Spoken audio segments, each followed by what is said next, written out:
नमस्कार, मैं हूं अमितेश और इस वक्त हम गाज़ीपुर के बीएसएनएल ऑफिस में हैं और हमारे साथ बातचीत के लिए वाराणसी मंडल के बीएसएनएल के संदर्भ में मैं वाराणसी मंडल कह रहा हूं, श्री अनिल कुमार गुप्ता जी हैं, महाप्रबंधक हैं आप, और इनसे हम बातचीत करेंगे और जानेंगे कि बीएसएनएल अपने उपभोक्ताओं के लिए आने वाले दिनों में किस तरीके से सर्विस अपग्रेडेशन को लेकर के योजना पर काम कर रहा है, और साथ ही साथ एक कंज्यूमर के तौर पर, एक कस्टमर के तौर पर अगर आप बीएसएनएल की सेवा का इस्तेमाल करते हैं तो आने वाले दिनों में आपको किस तरह के ऑफर्स बीएसएनएल की तरफ से आपको मिल सकते हैं। इन सारी योजनाओं पे हम अनिल जी से बातचीत करते हैं। सर, बातचीत की शुरुआत यहीं से करेंगे कि पब्लिक सेक्टर के टेलीकॉम सर्विस प्रोवाइडर बीएसएनएल पिछले दिनों काफ़ी चुनौतीपूर्ण रहा, खासतौर से गवर्नमेंट को काफ़ी बेल आउट करना पड़ा फिनेंशियली सपोर्ट करने के लिए बीएसएनएल को। अब कैसी स्थिति है बीएसएनएल की, और आने वाले दिनों में जो कस्टमर्स हैं बीएसएनएल के, जो अब तक आपके साथ शुरू से ही जुड़े रहे हैं, उनको क्या कुछ आप ऐड ऑन देने वाले हैं सर्विस के तौर पे?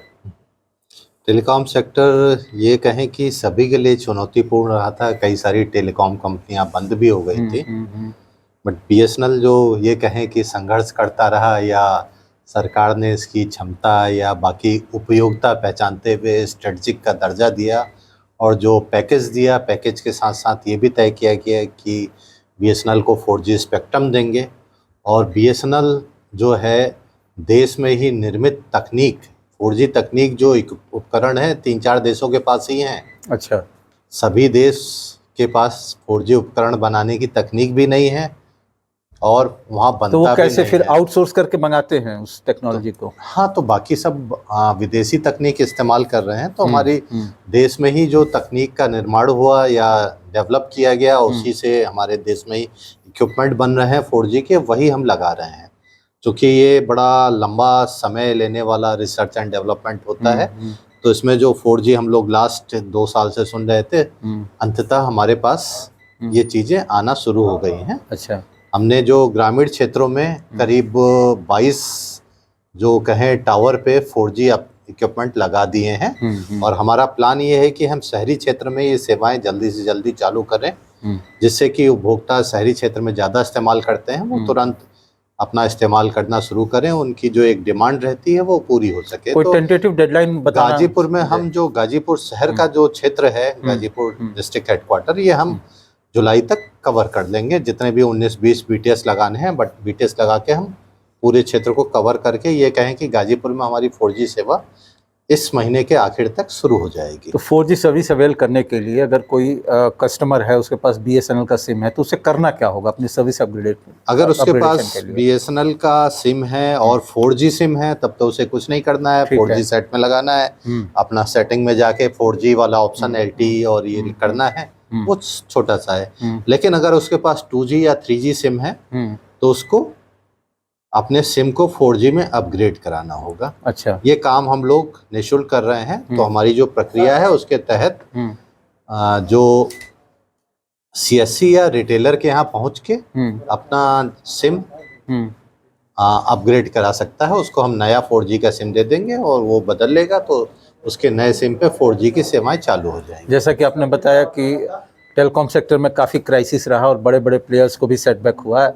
इस बीच जिस तरीके से कुछ प्राइवेट प्लेयर्स ने अपने टैरिफ रेट्स बढ़ाए हैं, तो क्या इसको देखने के बाद आपको लगता है कि जिन कस्टमर को आप खो दिए थे मार्केट के एट पार सर्विस नहीं देने के संदर्भ में अगर कहा जाए, तो वो वापस आपसे जुड़ेंगे?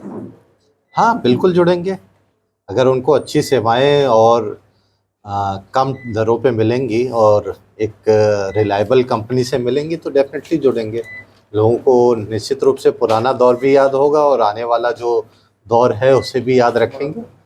जो हमारी योजना है और बाकी सारी चीज़ें हम धीरे धीरे सेवाओं में सुधार कर रहे हैं, जहाँ जहाँ हमारी कमियां हैं उसको दूर कर रहे हैं। तो उम्मीद है कि जो हमारे 4G अपग्रेडेशन जो हमारा काम नवंबर-दिसंबर तक पूरा होगा, उसके साथ साथ हम जहाँ जहाँ ये सेवाएं चालू होती जाएंगी, हम इस स्थिति में होंगे कि उपभोक्ताओं को एक बेहतर विकल्प और सस्ता विकल्प दे सकें। जो सबसे कॉमन प्रॉब्लम देखने में आती है बीएसएनएल यूजर्स की, वो कॉल ड्रॉप की है, और इसकी वजह जो बताई जाती है वो बीटीएस पर पावर सप्लाई की बताई जाती है। इसको कैसे मीट आउट करेंगे और क्या वाकई ये एक मेजर चैलेंज है बीएसएनएल के लिए? निश्चित रूप से एक समय था, पावर सप्लाई की दशा तो आप जानते ही हैं। ग्रामीण क्षेत्रों में कभी जो हमारे हिसाब से कई कई जगह 10-10 घंटे या 12-12 घंटे सप्लाई भी नहीं आती। तो कई सारी चीज़ें हैं जहाँ पे भी हमारी इस तरह की समस्याएं हैं। हम बैटरी लगा रहे हैं, अब तक हम 40 बैटरियाँ बदल चुके हैं, जिनसे लेके हम करीब करीब 80 साइट में हम अच्छी नेटवर्क उपलब्धता दे रहे हैं। बैटरियाँ हमारे पास लगातार आ रही हैं, तो उम्मीद करते हैं कि नवंबर दिसंबर तक लगभग सभी जगह बैटरियां भी बदल जाएंगी और हम लोग अपना जहां जहां आवश्यकता हो रही है जनरेटर चलाने की, जनरेटर चला के भी जो हमारी नेटवर्क उपलब्धता है अच्छी देंगी।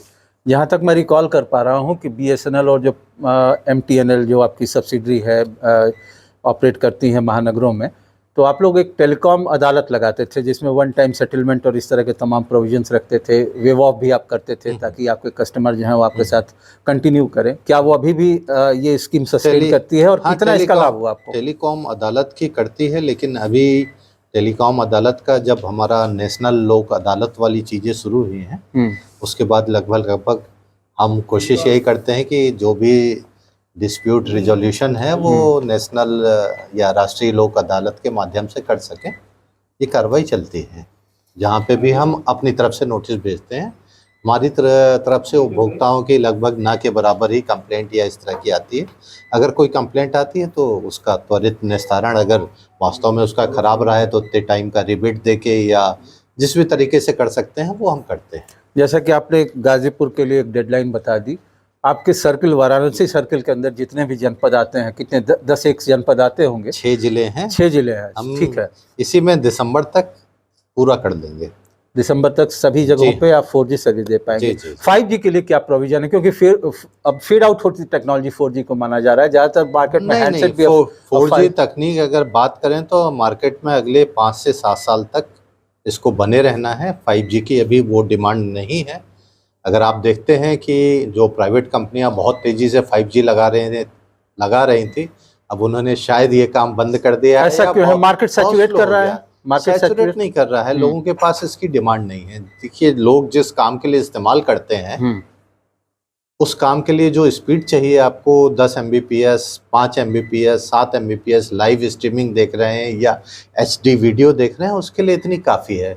5G में जो हमें 50 Mbps या जो दूसरी स्पीड चाहिए उसके लिए पर्टिकुलरली खास एप्लीकेशंस चाहिए होता है जो अभी पब्लिक यूज़ नहीं कर रही है। जब वो एप्लीकेशंस यूज़ में आ जाएंगे या specially machine to machine communication जहां हमें हाई स्पीड या हाई लेटेंसी की ज़रूरत होगी, तब इसका प्रयोग बढ़ेगा। अभी तो मुझे नहीं लगता कि इतना लोगों को उपयोग होगा।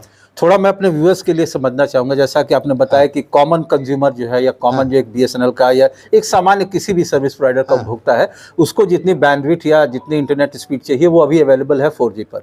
5G के आखिर वो हाई एंड यूज़र कौन होंगे जिनको कि 50 Mbps, 100 Mbps या जैसा कि आप बता रहे हैं कि बहुत हाई के 5G के कई सारे एप्लीकेशन हैं जहाँ पे हाई प्रिसीजन की ज़रूरत होती है कि 0.001 मिलीसेकंड का भी डिले ना हो या कुछ और हो। जैसे आपकी एक कल्पना है ना कि जैसे आप घर में घुस रहे हैं, सारी मशीनें जो हैं एक नेटवर्क से जुड़ी हुई हैं, वो आपस में कम्युनिकेट कर रही हैं। भाई फ्रिज में ये आइटम खत्म हो गया, आपके पास अलर्ट आ गया, या आप उठे तो आपकी कॉफ़ी या चाय बनना शुरू हो गया मशीन में, या आप घर के पास पहुँचे आपका दरवाज़ा खुल गया, इस तरह की चीज़ें जो बहुत सारी अभी कह सकते हैं कि फैंटासी टाइप की है, या सड़क पे ड्राइवरलेस कार जा रही है, या आपका जो ऑटोमेटिक ट्रैफिक कंट्रोल हो रहा है, या कार जा रही है तो निश्चित रूप से एक कार जो है दूसरे कार से जब तक बात नहीं करेगी मशीन से मशीन कि ये कार जा रही है, उधर वाले कार से देख रही है भाई उसकी स्पीड क्या है या बाकी सारी चीज़ें क्या है, क्योंकि कार जा रही है तो वो डेफिनेटली अपने सड़क पे या रेल की पटरी की तरह तो जाएगी नहीं।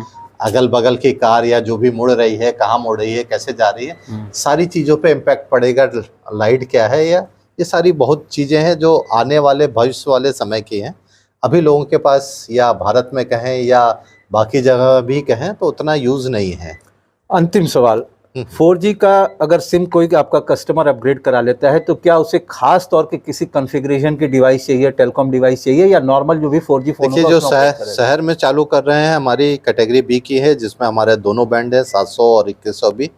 तो शहर वाले में कोई दिक्कत नहीं आएगी। गांव वाले में जो अभी हमारे लगे हैं कैटेगरी ए के, वो 700 बैंड पे काम करते हैं। अगर उनका सेट जो 700 बैंड पे नहीं चल रहा है तो फिर उनको दिक्कत होगी, वो सेवाओं का लाभ नहीं ले पाएंगे। लेकिन अधिकांश बैंड हमारे 700 पे हैं। कुछ जो चाइनीज़ बैंड या ज़्यादा बिकते हैं वो अपने सेट में थोड़ा कम बैंड रखते हैं, या तो बचाने के लिए या जिस भी पर्पज़ से। लेकिन जो नए सेट इन कंपनियों के भी आ रहे हैं, चाहे वीवो के हो या वन प्लस हो या रेडमी हो, वो भी अब 28 बैंड यानी 700 मेगाहर्ट्ज़ वाले सेट लॉन्च कर रहे हैं। टेलीकॉम जो मैन्युफैक्चरर्स हैं उनकी तरफ से स्टैंडर्ड बैंडविड्थ क्या है 4G कंप्लायंस डिवाइसेस के लिए? 4G के कई सारे बैंड हैं, 700 है, 850 है, 900 है, वाइडली 2100 यूज है। कौन सा बैंड है? ठीक है, वो जो स्पेक्ट्रम ऑक्शन होता है, जिन कंपनियों को जो बैंड मिलता है वो यूज करते हैं। बातचीत तो के लिए जहाँ जहाँ बहुत जहाँ धन्यवाद। रहता है उस हिसाब से कंपनी अपना इक्विपमेंट बनाती है। अब उनके पास 700 वाली भी डिमांड आ गई है, तो अब 700 भी बना रही है। लेकिन कुछ जो है सैमसंग, मोटरोला या पुराने सेट हैं, उनमें सब ये चलता है। ठीक, थैंक यू। बातचीत के लिए धन्यवाद। धन्यवाद। तो ये थे हमारे साथ वाराणसी मंडल के महाप्रबंधक अनिल कुमार गुप्ता, जिनसे हमने बातचीत की और BSNL की आगामी दिनों में शुरू होने वाली 4G सेवाओं के बारे में जो तकनीकी पेचीदगियां हैं उसको समझने की कोशिश की। Mitesh Kumar Singh, NBT online, Ghazipur.